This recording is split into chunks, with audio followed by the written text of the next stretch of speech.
How to check login activity on Snapchat. Here how you can check your login activity step by step. Open your Snapchat app and tap on your Bitmoji or profile in the top left corner. Once you are there, tap on the gear icon at the top right corner to open settings. From here, scroll all the way down and go My Data Login again. If prompt, scroll down and tap on the next and then click on Submit.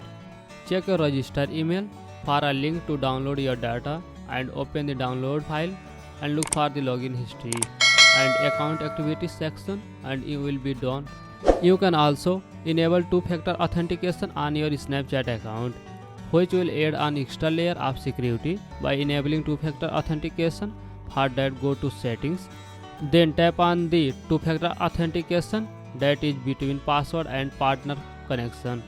Tap on it, then flow and prompts to set it off.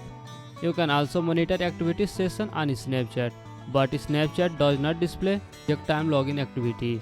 You can manage your device by going to Settings and then go to Session Management. And here you will see list of device where you are logged in, and you can remove any device you no longer recognize. But this was all about it. If you found this video helpful, please give it a thumbs up, subscribe to our channel for more tutorials. Thanks for watching and I will see you in the next video.